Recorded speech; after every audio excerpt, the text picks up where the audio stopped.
92,5 Maestro FM House with the Sun, Sobat Maestro. Anda masih di Ladies Talk, masih ngobrol-ngobrol barengan sama Elke dan para ladies, ada Pak Produser juga, dan masih bareng sama Ciri Fasa juga ya, Ibu dosen yang sedang mengajarkan kita tentang kasih yang benar. Emang ada kasih yang nggak benar? Ya kan kadang-kadang tuh mami-mami tuh mengungkapkan kasih sebenarnya ya, tapi anaknya Tujuannya gitu. awalnya gitu. Tapi karena Rencananya gitu. bener, tapi responnya anaknya begitu, jadi kasihnya kasih gitu. Bener sih, kalau Ciri Fosa bilang tadi di sesi-sesi awal, sebenarnya yang penting itu adalah respon yang kita kasih. Bener nggak sih? Jadi kalau misalnya kita menempatkan diri kita sebagai anak gitu ya, terus mamah kita mengasihi kita dengan cara seperti ini, terus udah gitu respon yang kita kasih jelek, itu bakal ngefek langsung ya Ciri Fosa ya, sama si mama. Terus langsung ada jilid, ada apa dengan mama jadinya. Ya bener ya Ciri Fosa ya? Iya. Iya, biasanya kayak gitu Sobat Maestro. Tapi dari tadi ya kita udah sama-sama cerita nih ladies dan juga Pak Produser udah sempat cerita sedikit-sedikit tentang pandangan mereka tentang kasih ibu. Nah, sekarang aku mau nanya ke Ciri Fosa nih. Saatnya Ciri Fosa cerita-cerita sekarang ya. Gimana sih Ci mau nanya hubungannya Ciri Fosa kalau sama mama sendiri gimana? Sama mama tuh saya dekat sekali ya. Dekat ya. Dari remaja, dari kecil. Iya, Wow. mungkin dulu nggak begitu menyadari ya, karena tadi kan anak-anak kan biasa dekat sama mamahnya lah ya. Gitu. Cuman ketika remaja, saya melihat memang hubungan papa mama saya kan kurang harmonis gitu. Dan saya melihat mama saya tuh diem. Itu saya belajar menjadi apa ya seorang istri dan ibu kali ya dari mama tuh begitu. Jadi nggak pernah ngajarin apa-apa mama saya tuh ya memang zaman dulu sih ya kan nggak pernah ngajarin itu gitu. Tetapi dari sikapnya saya lihat diem, papa saya bicara apapun tidak pernah disautin, tapi mendem. Nah itu ya ada apa dengan mama. Apapun yang dilakukan, yang diminta itu selalu dituruti dan saya melihat ya mama saya tuh baiklah gitu. Jadi karena saya anak kedua dari 4 saudara, tapi kakak saya tuh sama cici saya sama emak gitu. Jadi kan jadi kayak nomor 1 kan. Jadi mau tidak mau, suka tidak suka kan jadi asistennya si mama kan gitu. Dan buat saya, jadi itu salah satunya ketika masih remaja ya, jadi deketnya tuh karena itu. Saya punya 2 adik yang cukup jauh jaraknya 5 tahun dan 8 tahun gitu. Jadi kalau waktu mama saya cari uang, bikin makanan di rumah, ya adik saya kan sama saya. Dan saya merasa kan nggak ngerti. Jadi kan apa-apa nanya. Nah itu membuat saya jadi ya karena keadaan seperti itu ya. Jadi deket gitu. Dan melihat ya bahwa apa yang dilakukan sama mama saya tuh memang untuk anak-anaknya. Nah itu yang membuat saya deket sampai akhirnya rupanya itu mungkin karena perempuan tadi ya, mama saya juga tanpa dia sadari dengan kesederhanaannya mengajarkan juga bagaimana menjadi perempuan. Jadi suka cerita curhat. Mama saya terbuka. Cerita ada apa, kenapa, keadaan di rumah tuh gimana, keadaan ekonomi tuh bagaimana. Itu ngomong ke saya ya, waktu itu saya masih remaja. Dan walaupun jujur kadang-kadang saya merasa, ih kenapa ceritanya sama saya? Kan itu jadi beban pikiran kan. Tapi di sisi lain saya bersyukurnya mama saya juga memang dekat sama Tuhan. Setelah itu kita diajak doa bareng. Dan saya ikut mendoakan masalah yang ada di rumah. Nah itu mau nggak mau, jadi saya juga memahami, oh kalau jadi di keluarga tuh begini ya. Ya seorang ibu ternyata begini, tetapi di satu sisi saya juga belajar. Ternyata perempuan itu memang harus ada teman ngomong. Mama saya tuh ngomong bahwa ya harus dong ada yang dengerin gitu ya. Tapi dia kasih tahu tidak mau membebani saya. Jadi itu yang justru membuat saya dekat karena mama saya tidak menutupi dan nggak sok kuat juga. Kadang ngomong, aduh lagi ini nih, maksudnya butuh didoain. Itu saya dari remaja loh. Ya walaupun masih nggak begitu ngerti, ayo deh kita berdoa sama-sama dan saling mendoakan. Dan itu terus berlanjut. Ya sampai saya dewasa, sampai saya menikah juga gitu ya. Walaupun sekarang saya di Bandung, mami saya ada di Bekasi, tetap ya telepon apa. Jadi ya jadi buat saya tuh dekat sekali lah ya. Ada yang bilang malah gini, saya itu mirip dengan mama. Nah tadi kan ada yang ngomong ya. Iya. Kalau saya nggak keberatan, karena saya Oh. tahu siapa mama saya. Ya mama saya itu kalau ngomong tenang gitu ya, di apa-apain juga dia bisa tahan diri gitu kan. Hmm. Kemudian tekun, rajin, pokoknya demi anak dia akan lakukan banyak hal, tetapi di satu sisi karena ada suami juga tetap istilahnya menghormati lah ya, menghargai dan sebagainya. Gitu. Dan mengajarkan saya nanti kalau sudah menikah, walaupun buat saya, mami kuno banget gitu ya. Nanti kalau sudah menikah, gitu ya, diajarinnya gitu. Kalau suami mau mandi, siapin bajunya. Karena papa saya gitu. Bajunya semua disiapin, jadi tinggal pakai. Oh, terus kemudian dikasih tahu ya harus punya gelas sendiri. Papa saya tuh gitu punya gelas sendiri. Kalau makan ya harus ngambil duluan. Ya baru nanti yang lainnya ngambil seperti itu. Pokoknya semua disiapin. Oh, oke, saya dengerin ya. Tetapi kenyataannya waktu saya menikah, saya siapkan semua di atas kasur dan suami saya ngambil baju sendiri. Waktu saya ngomong, kan udah disiapin. Suami saya ngomong, siapa yang suruh nyiapin? Nggak mau pakai baju itu, maunya pakai Iya, baju iya, iya. ini. Tetapi di satu sisi ya saya itu ya belajar juga, oh begini gitu. Ternyata mama saya tuh ngajarin saya bukan sebagai seorang wanita kan. Ya Iya, sebenarnya yang betul. ngajarin anaknya nanti kamu tuh gini-gini. Nah itu tuh gitu. Iya, betul. Tetapi sebagai seorang wanita, saya belajarnya tadi terbuka, bicarakan apa isi hatinya, gitu, tidak menutup-nutupi. Kemudian ada teman curhat juga, ada teman ngobrol. Nah itu. Jadi apakah saya dekat? Dekat sekali malah ya. Betul. Nah ini karena ciri fosanya deket sama mama, terus ada istilahnya ada teladan yang dilihat setiap hari gitu kan ya. Jadi kelihatan ciri fosa juga ke anak-anak sekarang gini gitu. Gimana kalau Sobat Maestro yang sedang mendengarkan mungkin figur mamahnya ini mungkin tidak terlihat menjadi teladan, misalnya gitu. Nah, ini gimana kalau Sobat Maestro dalam keadaan yang seperti itu? Sedangkan Sobat Maestro ini sudah berkeluarga juga ciri fosa misalnya.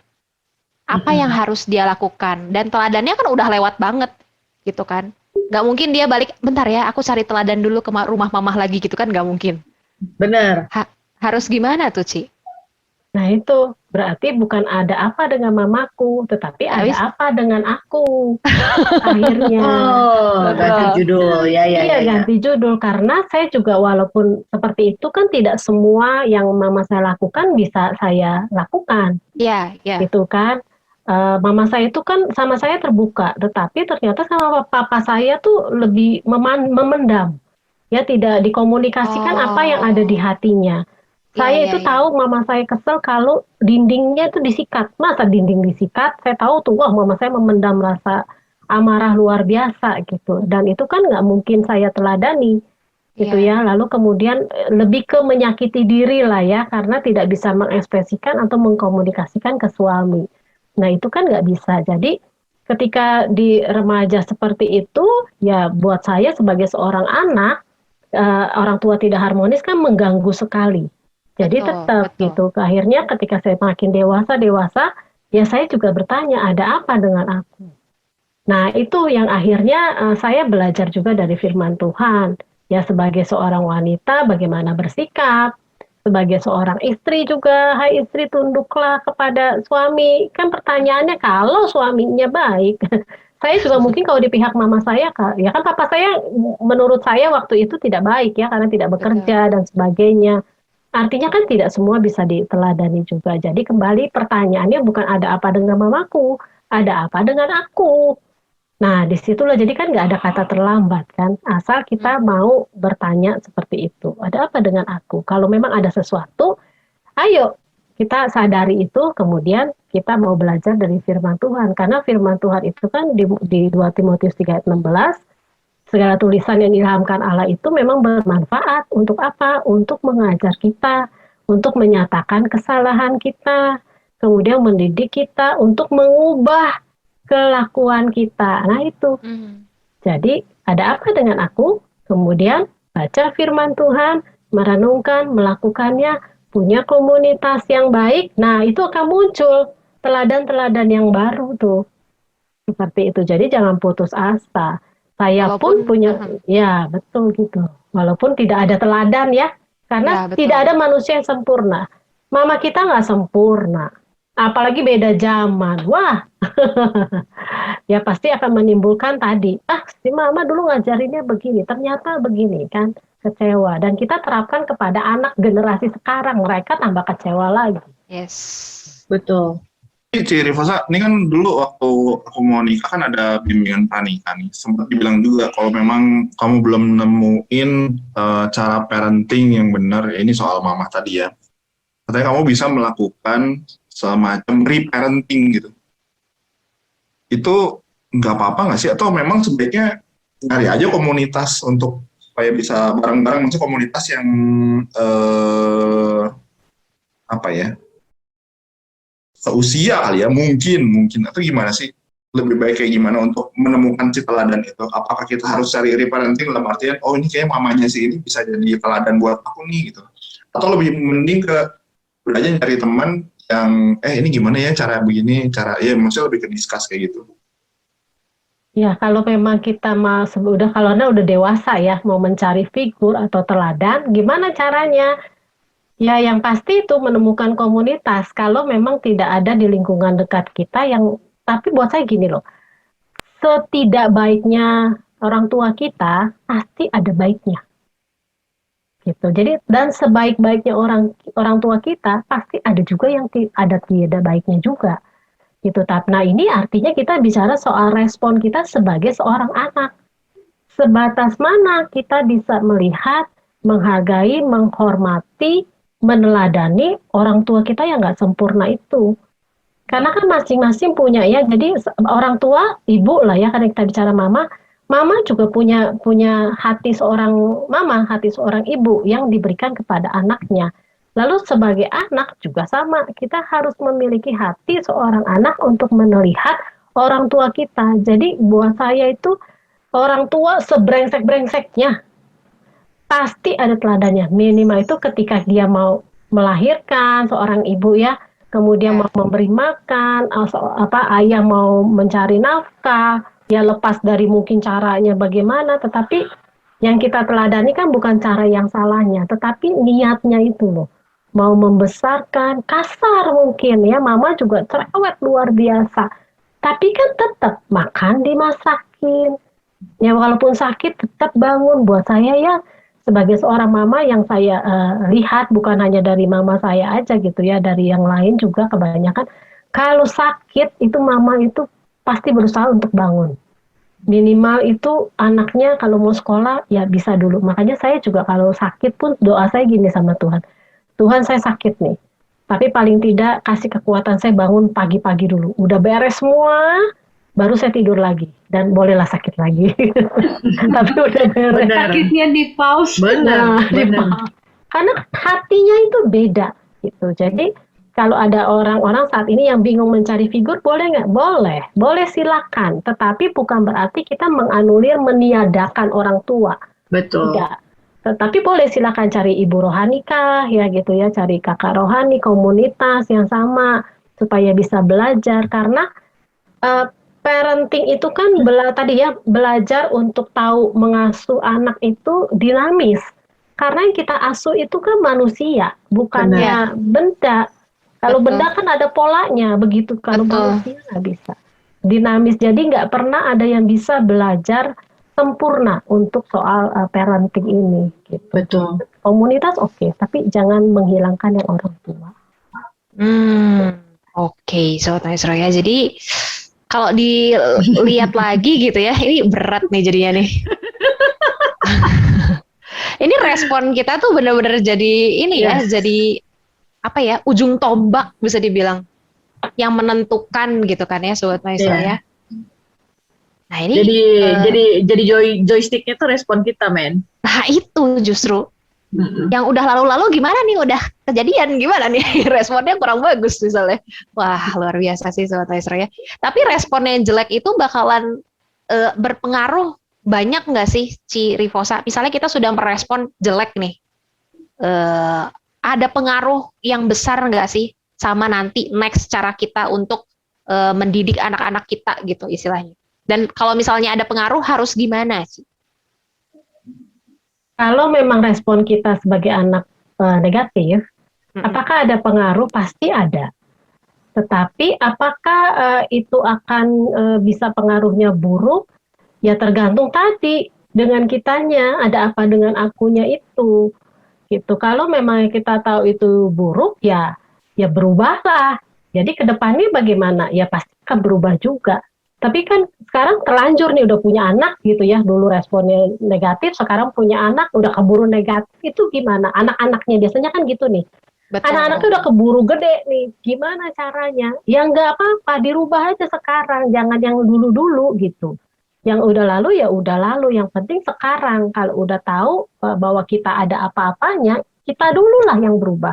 Akan sulit sekali kalau kita mengharapkan orang yang berubah. Kita dulu lah. Gitu. Jadi kalau di Roma 12 ayat 2 itu, ya jadi janganlah kita serupa dengan dunia ini. Kalau dunia kan maunya, kalau kamu berubah, aku bisa berubah kan gitu. Kamu baik, aku baik. Kamu jahat, aku lebih jahat. Kan begitu dunia.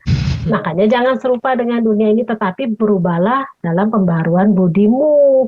Itu supaya apa? Kita tahu apa yang baik. Susah nggak? Susah. Tetapi tadi, pasti bisa lah. Gitu. Jadi nggak usah putus asa, aduh gimana nih, salah si mama dulu nih, salah didik, salah respon. Enggak. Tapi pokoknya tetap aja. Kalau mau berubah, kita tahu pasti bisa kok. Caranya gimana? Ya pelan-pelan aja tadi tuh. Mulai belajar, dengerin ini kan salah satunya itu kan. Benar. Benar. Gitu, nggak apa-apa. Nah, pengaruh negatif bisa ada. Kalau kitanya tidak mau berubah. Jangan ngangguk aja nih ladies. Ngomongnya gampang ya. Gampang gimana sih? Prakteknya susah. Ibu dosen aja udah ngomong susah loh, apalagi kita. Makanya, praktek itu adalah hal yang sangat sulit, guys. Betul. Wah, ini harus gimana nih Pak Prot? Gimana nih, Ci? Belajar meresponnya itu loh. Yang Bener. benar-benar kudu kuat, kudu waras. Paling tidak gini, kalau sebagai anak, bagaimana cara kita merespon orang tua yang menurut kita tidak baik itu, supaya istilah kitanya juga terjaga lah ya. Ya ingat aja firman Tuhan, hormatilah ayah dan ibumu. Maka bukan umurnya dipanjangkan saja, hidupmu akan berbahagia. Jadi gini, kalau mau hidupnya berbahagia, hormatilah orang tua kita, sebagaimana adanya orang tua kita. Kalau nggak mau berbahagia, silahkanlah ya, jangan dianggap itu orang tua. Kan pilihannya itu jelas. Kalau kita memulai dari situ, nah pasti ke depannya kita akan lebih bisa tadi, ada apa ya dengan mama saya dulu ya. Nah mau nggak mau kan kita muncul belas kasihan tuh. Sama orang lain aja kita bisa kasihan kan, oh ya dia begitu karena ada alasan. Apalagi sama orang tua sendiri. Jadi tumbuhkanlah belas kasihan kita. Nah itu akan lebih memudahkan kita meresponi apa yang terjadi dengan mama kita. Dan sama ke anak-anak juga sama. Tumbuhkanlah belas kasihan kita itu. Sehingga kita bisa melihat anak-anak sebagaimana anak-anak sesuai dengan usianya. Jadi mama juga perlu belajar. Itu bukan anak saja yang harus belajar, mamanya juga perlu belajar. Perlu, benar. Malah harus double-double ya teman-teman ya. Karena kita sebagai mama harus belajarnya benar-benar dari segala sisi loh. Dan tugas kita sebagai anak juga belum selesai toh. Iya. Iya benar. Sekarang mah jadi kayaknya mau ngapain ya harus mikir dulu nih. Mau jadi mamahnya apa mau jadi Iya, perempuan gitu ya maksudnya, bener nggak? Atau jadi alamat gitu ya ke anak gitu kan? Wah, ya kan? tugasnya. Kok tiap minggu tugasnya berat gini ya? Iya bener loh. Tapi ya apa ya, bisa dibilang kayak ya intinya sih orang tua ya. Mama itu kan orang tua. Ini aku juga diajarinnya gitu tuh sama bapak saya. Tapi kalau ini biar gimana pun yang namanya orang tua tetap harus dihormati. Segalaknya dulu pernah berbuat apalah ibaratnya bikin kita sakit hati, tetap harus dihormati. Karena biar gimana pun ya itu bukan respon kita justru menanggapi yang ya udah dikasih satu hal, ya mungkin ada pengalaman buruk bukan berarti kita balas dengan hal yang buruk ya. ya mungkin kasih itu akan berlaku di situ kali ya. Itu jadi kita kayak semacam harus ya udah, kalau memang ada masa lalu yang buruk, ada ya, apa ya, kita diperlakukan satu hal yang bikin kita sakit hati, jangan dibalas. Justru kasihi terus, kasihi, layani apa segala macam, karena kita bukan ingin orang tua kita merespon kita, ya harapannya kita kan tetap hormat ya sama orang tua ya, bukan berarti orang tua pengen kita tuh dihormati sama orang tua kita, bukan soal itu. Tapi kalau kata bapak saya sih lebih ke kita harus mikir ke anak-anak, bagaimana nanti anak-anak kita bakal meneladani apa yang udah berbuat. Jadi lu harus jadi contoh yang baik justru, bahwa kasih itu memang ada dan kasih itu akan selalu menang. Ini jadi kayak salah satu alasan juga kali ya. Jadi kayak gimana kita memposisikan diri kita sebagai anak tuh, anak kita lihat juga dan dia akan memposisikan diri dia dengan cara yang sama gitu. Betul, karena yang lalu udah salah lo. Iya, Gitu. benar. Nah, lu nggak pengen kan anak lu jelek nih. Nah, lu harus contohin yang baik dengan cara lu layani lah, kasihilah yang orang tua lu. Benar. Itu kali. Wow.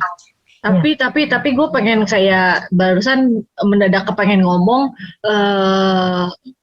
yang simpelnya sih kayaknya hayo deh kita jadi orang yang forgiveful gitu tau gak, yang penuh dengan Kasih sih. nge-forgive gitu tau gak, nge-forgive Maafkan. orang tua gitu tau gak. Kita pasti banyak kesel lah sama orang tua kan, apakah itu orang tua kita apa orang tua pasangan ya kan, tapi hayolah kita menjadi orang yang penuh rasa maaf. Wah, kok penuh rasa maaf ya? Ya itu ya betul itu. Iya dong. Gitu. Yang tadi kata Ciripo, kita juga nggak tahu ya mereka dulunya seperti apa gitu. Iya, pasti ada selalu alasan gitu kan. Mungkin lagi belum nikahnya gitu kan, masa mudanya mungkin dia juga lupa, atau yang kita gitu kan, zaman dulu kan kayaknya lebih berat kayaknya ya dibanding kita gitu kan, benar nggak sih? Betul. Iya. Saya punya cerita yang agak lucu nih. Saya waktu itu sampai sebelum menikah lah ya, saya setiap kali kalau marah sama mami saya selalu bilang sama dia, mami dulu juga ninggalin aku bilang gitu kan ya. Terus udah gitu waktu gue udah dewasa gitu, baru si mami membela diri. Waktu itu mami ke Cirebon kayak cuma sehari doang, Tin. Tapi lu itu marahin gue kayak seumur hidup lu. Gue bilang gitu. Terus gimana dong? Ngerti gak sih? Gitu kan. Itu kan childish banget gitu kan. Tapi ya that's us, man. Sampai sekarang juga kita masih childish kok. Iya benar. Gitu. Benar. Gua. Makanya dibilang hubungan darah nggak bisa hilang ya. Iya. Nggak ada bekas anak sih. Nah, benar. nggak ada bekas anak. Nggak ada yang namanya bekas anak.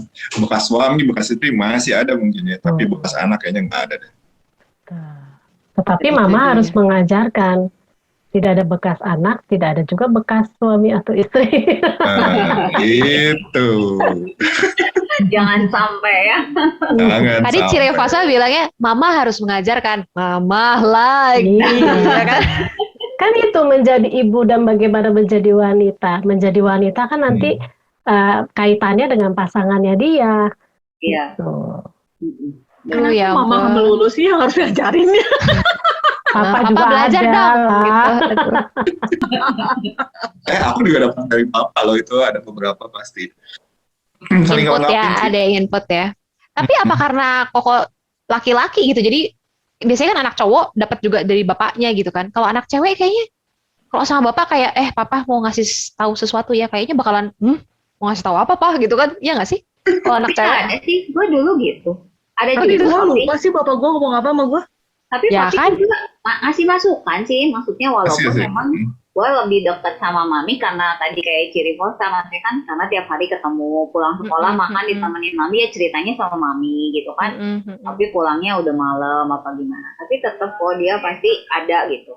Kasih apa ya, maksudnya kasih, kalau zaman sekarang mah kasih highlightnya lah gitu. Walaupun mungkin lebih banyak Highlight. mami gitu ya wejangannya mah gitu. Benar. Oke, Sobat Maestro. Kita hari ini banyak belajar, Sobat Maestro ya. Terima kasih loh, Ciriposa, sudah ngajarin kita ya. Ibu dosen kita yang satu ini udah ngajarin kita banyak hal hari ini. Dan yang pasti highlightnya adalah untuk merespon yang baik ya tadi ya. ladies ya. Nah, Cirevosa mungkin mau kasih highlight lagi untuk Sobat Maestro nih yang sedang mendengarkan tentang itu, gimana caranya kita mengasihi ibu atau mungkin kita sebagai ibu mengasihi anak-anak kita begitu. Silakan. Kalau highlight terlalu halus ke himbauan. Warning. Iya. Silahkan, Ci. Ya, kalau untuk ibu, ya untuk setiap mama-mama, setiap ibu-ibu, ya perlu dipahami. Kita itu mengajarkan kepada anak perempuan bukan hanya nanti sebagai ibu, tetapi juga sebagai seorang perempuan. Dan kita juga mengajarkan kepada anak laki-laki bagaimana cara memperlakukan perempuan, yaitu dengan memperhatikan sikap kita juga. Ya, kehangatan itu dari ibu loh kepada anak laki-laki. Lalu kemudian kita juga harus belajar juga sebagai seorang anak, karena kan tadi ya akan dicontoh oleh anak-anak kita bagaimana cara kita merespon kepada orang tua. Jadi kalau kita melihat apapun yang menjadi kelemahan orang tua kita, maka kita harus tetap menghormatinya, karena bukan hanya soal balas budi, karena kita tidak mungkin balas budi sama orang tua. Ya, tetapi itu juga apa yang firman Tuhan katakan. Jadi kalau kita mau supaya menjadi teladan buat anak-anak kita, maka kita saat ini harus menerima orang tua kita semua lepas daripada kelebihan ataupun kelemahannya. Jadi sebagai seorang ibu, itu yang harus diperhatikan. Respon kita sebagai mama dan respon kita sebagai anak juga. Gitu ceritanya. Oke. Berat, ladies? Berat. Gentlemen, nanti nggak ditanya. Ayo. Berat nggak, gentlemen? Aduh. Bisa. Haredang. Berat, tapi dituntut harus bisa nih, Sobat Maestro ya. Benar. Ya. Kalau orang lain bisa, kita juga bisa pasti, Sobat Maestro ya. Apalagi teladannya baik juga kan, ladies ya. Apa sih sok kalem gitu? Pengen kayak Cirevosa tuh supaya nggak terlalu caprok kan. Nggak bisa, harus potong rambut kamu kalau mau kayak dia. Wah, janganlah kalau gitu. Saya bisa nggak dibukain pintu rumah nanti. Kamu siapa? Kata si suami teh. Oke, Sobat Maestro. Jadi terima kasih untuk Cirevosa sudah hadir hari ini. Terima kasih, God bless ya, Ci. Dan untuk Sobat Maestro juga terima kasih ini sudah mendengarkan kami para ladies dan juga gentlemen. Udah dengerin semuanya juga tentang kasih di hari ini. Mungkin kita bisa sama-sama belajar nih starting from today kayaknya Sobat Maestro ya. Jadi jangan, udah nanti aja deh kalau gue udah punya anak aja deh misalnya gitu ya, yang dengerinnya belum punya anak. No! Lebih cepat, lebih baik ya Sobat Maestro. Oke. Kita sama-sama belajar, kita pasti bisa nih Sobat Maestro. Nah, minggu depan bakalan ada apa lagi ya di Ladies Talk? Kita tunggu. Kita tunggu bakal ngobrolin apa. Cuma untuk teman-teman yang ketinggalan sesi sebelumnya bisa langsung cek aja di mobile apps-nya Radio Maestro atau YouTube channelnya Radio Maestro. Ketik aja Maestro Radio Bandung. Kalau mobile apps yang logonya warna merah, kamu download langsung Sobat Maestro ya. Oke, kita bakal balik lagi minggu depan. Jadi ini saatnya kita untuk say bye-bye. Bye. Ciao. Ciao Bella. God bless ya. Bye-bye.